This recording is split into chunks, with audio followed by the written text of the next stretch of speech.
અમદાવાદમાં ખોખરાની 7 ડે સ્કૂલમાં ચોંકાવનારી ઘટના બની। 8મા ધોરણમાં અભ્યાસ કરતા વિદ્યાર્થીએ 10મા ધોરણમાં અભ્યાસ કરતા વિદ્યાર્થી પર છરી વડે હુમલો કર્યો। હુમલામાં 7 થી 8 કિશોર વિદ્યાર્થીઓ શામેલ હતા। ઇજાગ્રસ્ત વિદ્યાર્થી હાલ સારવાર હેઠળ છે।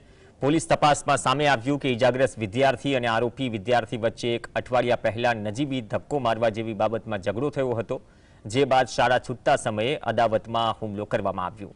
ઇજાગ્રસ્ત વિદ્યાર્થીના પરિવારજનોએ શાળા સંચાલકો પર આક્રોશ ઠાલવતા કહ્યું કે શાળામાં ચપ્પુ જેવા હથિયાર લઈને વિદ્યાર્થીઓ આવતા હોવાની અગાઉ અમે ફરિયાદ કરી હતી, છતાંય શાળા તરફથી કોઈ પગલાં લેવાયા ન હતા।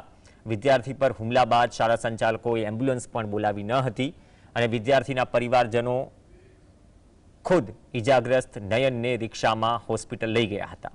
પરિવારજનોએ આક્ષેપ કર્યો કે શાળા સંચાલકોએ લોહીના ડાઘા ધોઈને પુરાવા નાશ કરવાનો પણ પ્રયત્ન કર્યો। 10 વાર છોકરો એમને ઘેરી વળ્યા, મારા બાબાને મારતો હતો, નાના બાબાને, એટલે પછી પેલું છોડાવતો હતો, એટલે બીજો કોઈ આવ્યું માસ્ક પહેરી એને પેટમાં ચપ્પુ મારીને જતો રહ્યો। એ પછી બી એને હિંમત નથી હારી, રોડ ઉપરથી ચાલતો ચાલતો પેટને દબાઈને આવીને સ્કૂલમાં પાછો આવ્યો છે।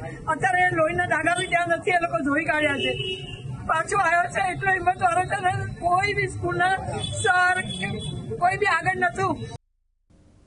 चुके हैं, उनको ध्यान में रख के उनको सेफ्टी रखनी चाहिए। बाहर जो सिक्योरिटी वाले हैं उनका भी फर्ज बनता है कि बाहर क्या हो रहा है क्या नहीं हो रहा है। तो सिक्योरिटी का काम क्या है, बाहर भी अगर इंसिडेंट हो रहा है स्कूल के सामने भी, तो उनकी भी तो जवाबदारी बनती है जो सिक्योरिटी वाले रखे हैं।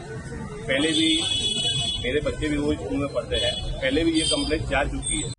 પોલીસ સ્ટેશન વિસ્તારમાં 7 ડે સ્કૂલ આવેલી છે। સ્કૂલના એક વિદ્યાર્થીને આજે બપોરે સ્કૂલ છૂટી, એ સ્કૂલ છૂટ્યા બાદ શાળાના ગેટની સામે સ્કૂલના જ એક વિદ્યાર્થી દ્વારા એને છરી મારવાથી પેટના ભાગે।